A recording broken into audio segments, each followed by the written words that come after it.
This train station might not seem scary at first, but trust me, it's the scariest one I've ever seen. Out of nowhere, a weird noise echoed from the train tunnel. The unsettling sound grew stronger, even messing with things around. Sebastian, a guy in the crowd, sensed something off. He contemplated leaving, but hesitated a bit too long. People near the tunnel are affected by the eerie sound. They are visibly transformed by it, their eyes changing colors. They started hurling themselves onto the train tracks. As the train approached, they moved toward it as if they were captivated by it. In the chaos, Sebastian nearly tumbled onto the tracks, but miraculously kept his balance, narrowly avoiding disaster. Shortly after, his wife called, urging him to come home immediately and to pick up their daughter, Anna, from school. As the situation around him escalated, Sebastian witnessed his co-workers beginning to take their own lives right before his eyes. Fear took over, and he fled the office. Outside, a man fell from above and landed on his car, destroying it on impact. The city had descended into chaos. People ran in panic. Vehicles sped out of control. Accidents occurred everywhere. Somehow, Sebastian managed to escape and rushed toward Anna's school. Upon arriving, he found the staff dead and the building in ruins. Fires burned through classrooms, and children were paralyzed with fear. Grabbing Anna, he shielded her as they made their way through the destruction. On the way, they passed a church where a priest stopped him. The man tells Sebastian that what is happening is a divine gift, a miracle. But Sebastian had no interest in miracles as he only wanted to keep his family safe. Without another word, he continued on. Outside, he finally spotted his wife. But just moments after they were reunited, a speeding car came out of nowhere and struck her, killing her instantly. 9 months later, Sebastian and his daughter Anna are spending time together in an abandoned skateboarding stadium. Their peace is abruptly shattered when they hear a noise and flee, only to be ambushed by a group of blind robbers who steal all their food. Though hurt, Sebastian tries to fight back, but Anna stops him. Later, he thanks her, realizing the attackers were just starving and desperate. On the radio, there is a warning stating that some strange aliens are outside, and everyone is advised not to look directly at them, as they can control minds and cause people to harm themselves. Sebastian, along with Anna, covers his eyes and goes outside. He approaches some strangers, who have also covered their eyes with cloth, and asks if they have any food, as he hasn't eaten in days. At first, they hesitate to help, but Sebastian tells them he is an engineer and knows the location of his company's generator, which can provide electricity and heat. Suddenly, the strange energy of the alien aura begins to approach them, and they decide to take Sebastian with them. They lead him to their secret facility, where many survivors are hiding. One of the men, Martial, notices Sebastian's injury and tells him to see Liliana, a doctor who is also in hiding. She treats Sebastian's wounds and asks what happened. He replies that he got into a fight with some thugs. Later, she gives him food, and all the survivors gather around a fireplace. A blind man begins to share his story, saying the aliens nearly caught him, but he blinded himself with a knife and barely escaped. He also shares that the aliens mark their victims with a strange eye symbol on the forehead. Later, when everyone is asleep in a bus, Sebastian suddenly starts the vehicle. Liliana asks him why he's turning it on, but Sebastian coldly says that everything is going to be okay and accelerates. The others wake up and try to stop him, but he grips the wheel firmly and drives faster, destroying the facility and everything in his path. Eventually, the bus crashes and flips over, injuring everyone. At that moment, the aliens arrive. Martial, heavily injured, stumbles out of the bus and accidentally looks at the aliens. He immediately kills himself with a piece of sharp shrapnel. Liliana also steps out, trembling but keeping her eyes shut. Sebastian calmly tells her not to worry and forcefully opens her eyes with his fingers. She catches a glimpse of the aliens and dies. Another man sees the aliens and throws his lit cigarette into the leaking petrol from the bus, setting off an explosion that engulfs everything in flames. Sebastian sees the golden light of souls leaving through the victims' bodies. It is then revealed that Anna is merely an illusion of Sebastian's mind. She praises him, calling him a savior, and tells him he did the right thing, as now everyone's souls will be in a better place. Sebastian walks through a dark corridor and comes across several people crucified on a wall, their hands bound.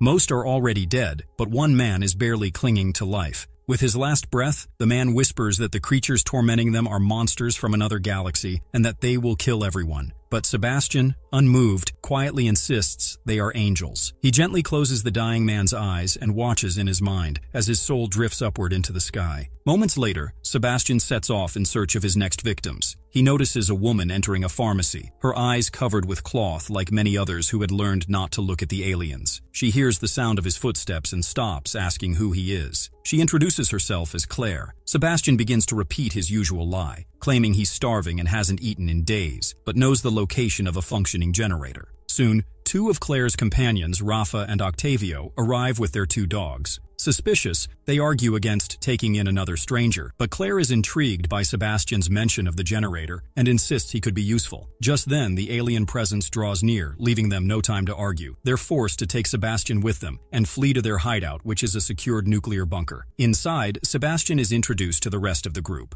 Among them is Sophia, a young German girl, and an older couple, Isabel and Roberto. Claire gives Sophia a piece of chocolate she had brought from outside, lighting up the little girl's face with joy. Rafa and Octavio pull Sebastian aside, pressing him for more information about the generator. In Sebastian's mind, Anna warns him not to reveal the truth and urges him to lie and get them outside as soon as possible. He follows her advice and admits he made up the story about the generator. Infuriated, Rafa and Octavio prepare to throw him out of the bunker. But just as they're about to remove him, Sophia intervenes, speaking in German. None of the others understand her, but Sebastian translates, claiming she said not to throw him out. This surprises the group as, until now, no one had understood Sophia or even known where she had come from. Grateful and curious, the group decides not to exile Sebastian and instead assigns him the task of finding out more about Sophia's origins. Sophia then begins to share her story, with Sebastian translating for the others. She explains that she was with her mother, going up a ramp, when they suddenly heard shouting. People began to panic, pushing and shoving. Fear took over. She saw many people taking their own lives by jumping into the river. Somehow, she and her mother managed to escape and hide inside a van. While in the van, they heard a radio broadcast mentioning a safe place in the mountains. Hearing this, the group asks Sophia where the place is. She doesn't know exactly, so she picks up a piece of chalk and starts drawing it. On the wall, she sketches a castle perched on top of a mountain. Claire suggests it might be Montjuic Castle. Sophia continues her story, saying that she and her mother blindfolded themselves and left the van, but during their escape, she fell and got separated from her mother. She never saw her again. Overcome with emotion, Sophia begins to cry, and Claire gently consoles her, explaining to the others that she found Sophia there and took her in. The group begins to debate whether they should head toward the castle. Sebastian argues that it's worth trying and that other survivors, and possibly Sophia's mother, might be there. He adds that they won't be able to survive much longer in the bunker. Roberto disagrees, warning that it would be a dying mission. However, as everyone casts their vote, the majority are in favor of going. Roberto, though hesitant, eventually agrees. That night, Sebastian once again sees the shadowy presence of Anna, who begins to influence him with her words. Under her sway, he quietly cuts part of the ropes tied to the dogs, intending for them to break free when chaos erupts the next day as the aliens arrive, creating a distraction. And just as he had planned, morning brings turmoil. The aliens arrive and the dogs' ropes snap, causing confusion. The moment the aliens appear, everyone starts reliving their most terrifying memories. Claire is haunted by the death of her brother. Sophia hears her mother's voice,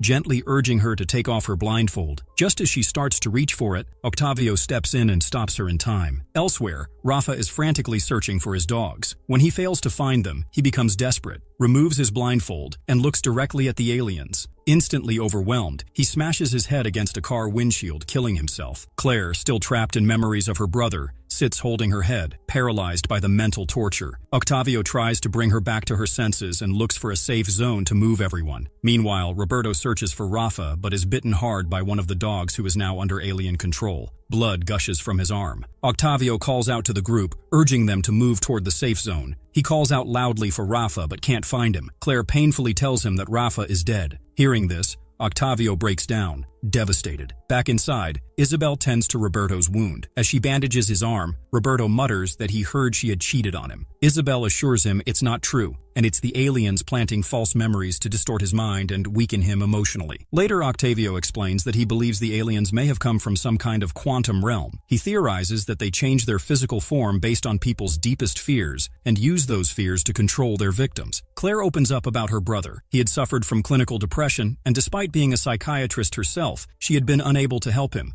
The guilt still lingers. She turns to Sebastian and asks what he had heard in his mind during the alien attack, but he cuts her off abruptly, asking instead where Sophia is. Claire starts to go after Sophia, but Sebastian gently tells her to rest and says he'll check on the girl. He finds Sophia sitting alone, quietly sobbing. He kneels beside her and offers her a locket, which is the one he had once given to Anna on her birthday. The scene then shifts to a memory from 7 months earlier, on Anna's birthday. Sebastian kisses her and promises that they'll celebrate soon. Back in the present, Anna's voice echoes in Sebastian's mind, questioning why he gave her pendant to Sophia. As he stands there, Claire walks in and, noticing something off, asks who Anna really is. Is she his wife or daughter, since Sophia's pendant had Anna's name engraved on it? She presses further, asking if it was Anna's voice he heard when the aliens arrived. Claire, revealing that she is a psychiatrist, gently offers to help him, assuring him she doesn't want anything in return. She tries to explain that what he's experiencing is a form of manipulation by the aliens and that he needs to confront it. She shares her own experience, that how she too had heard the voice of her deceased brother, but she realized it wasn't real. Behind Claire, Anna's illusion tries to sway Sebastian again, urging him not to believe Claire. Sebastian is visibly conflicted, nearly beginning to accept Claire's reasoning when suddenly a loud scream from Roberto cuts through the moment. His infection has worsened, spreading rapidly. Claire quickly says they need antibiotics. She, Sebastian, and Octavio blindfold themselves and head out to search. Claire heads into a bathroom filled with medicine cabinets, while Sebastian and Octavio check another room. Octavio finds no medicine but discovers some food. He calls out to Sebastian,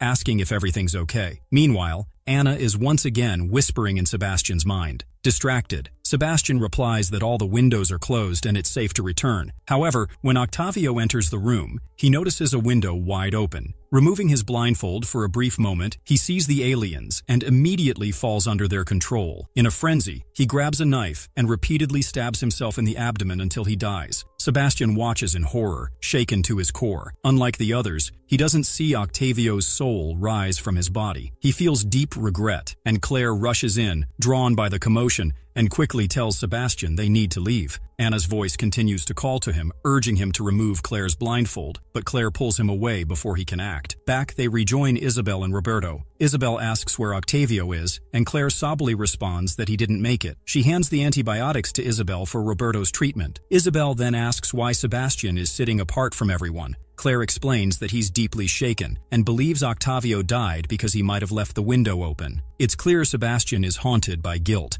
Later, Anna confronts Sebastian in his mind again, asking why he didn't remove Claire's blindfold. Sebastian replies that when Octavio died, he didn't see his soul ascend. Anna accuses him of losing faith. Sebastian, broken, confesses that maybe he's not a savior and maybe he's a wolf instead. As Claire, Sebastian, and the elderly couple venture outside again, they encounter people under alien control, known as seers. The leader of the seers is none other than the same priest Sebastian had met at the church 9 months ago. In the rush and confusion, the elderly couple, Roberto and Isabel, get separated from the rest of the group. The aliens surround them swiftly. They understand that this is the end. Roberto looks at Isabel, longing for one last moment with her. They remove their blindfolds, share a silent farewell, and are overtaken. Meanwhile, Claire discovers Sebastian's goggles through which he can see easily. The truth hits her immediately. Sebastian has been lying the entire time. He isn't just another survivor. He's with the aliens. She realizes he's likely responsible for Octavio and Rafa's deaths and possibly others. Taking Sophia by the hand, she moves away from him, determined to protect the girl. Sebastian, on the other hand, continues to hear Anna's voice inside his head. She manipulates him constantly, whispering that only 2 more need to die for their reunion to be complete. Claire leads Sophia to the ceiling of the bunker. She tells her to keep the blindfold on no matter what happens, but Sebastian follows them. Claire, trying to keep her distance, missteps due to her covered eyes, falls from the ceiling and tumbles down the stairs, becoming unconscious. Now Sophia stands alone in front of Sebastian. Anna's voice urges him to remove the girl's blindfold.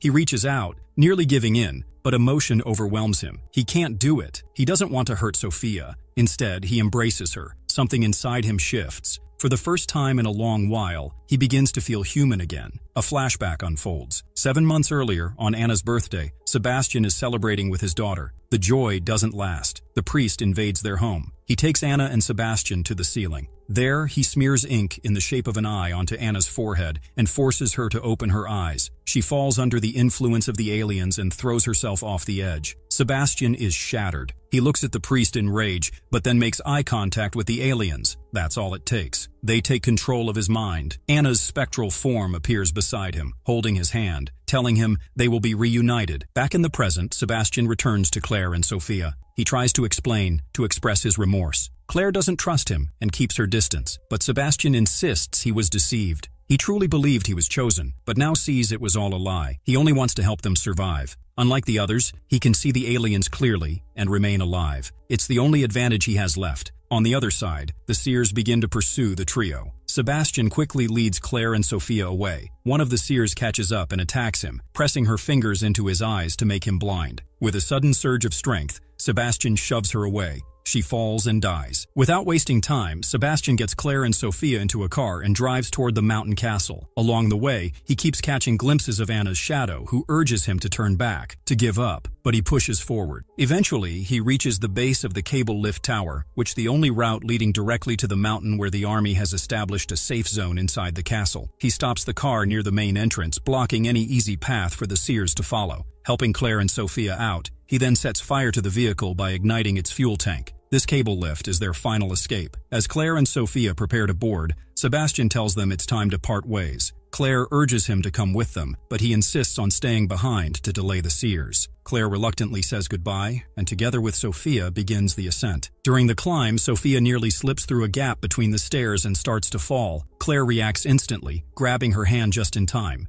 Realizing they won't make it otherwise, she removes her blindfold to help guide them to safety, knowing full well the risk. Meanwhile, the father arrives with his followers. Just as they reach the car, it explodes in a massive blast with flames and smoke erupting everywhere, cutting off their path. Enraged but undeterred, the father calls out to Sebastian, claiming he has been chosen for a greater purpose by the aliens. He urges Sebastian to surrender and join their divine mission, but Sebastian stands firm. He refuses. He tells them he is no slave to those creatures and never will be. Gripping a metal rod in his hand, he prepares for battle. With defiance in his eyes, he declares that he does not believe in their false god. Meanwhile, Claire reaches the top of the chairlift tower and attempts to start the lift, but she quickly realizes the power supply is out and the lift won't operate. A new idea strikes her, and she notices a large bell nearby. She begins ringing the bell loudly, hoping to attract the aliens. The sound catches the attention of the aliens, and they begin to approach. The energy from the aliens activates the chairlift, bringing it to life. At the same time, Sebastian's mind begins to be overtaken by the alien influence. It tries to convince him that the father is here to free them all, to lead them to freedom. As he watches the flames from the car, he sees the image of Anna standing in the fire, fully consumed by the flames. The vision almost breaks his resolve, but he fights to regain control. The aliens close in on Claire and Sophia, attempting to take over their minds. Claire starts hearing the voice of her deceased brother again. Meanwhile, Sebastian struggles with the haunting image of Anna engulfed in flames, but forces himself to focus. He tells himself that this cannot be Anna, as she's already gone. With renewed determination, he strikes the rod hard across the father's stomach. As Sophia nears the edge, on the verge of falling from the tower, Claire manages to catch her just in time. Claire then focuses on the chairlift, timing the opening and closing of its door. She realizes it takes exactly 4 seconds for it to cycle. With that knowledge, she plans to jump just before the lift doors close. Meanwhile, the father attacks Sebastian, inflicting severe wounds. Blood begins to pour from Sebastian's body, but he refuses to give in. The father mocks him, declaring that he will not survive, but Sebastian retorts that he may not make it, but Claire and Sophia will. He will sacrifice himself to ensure their survival, doing it all for his lost daughter. As Claire's mind is assaulted by the alien influence, she fights to maintain control. She counts the seconds in her head, and when the time is right,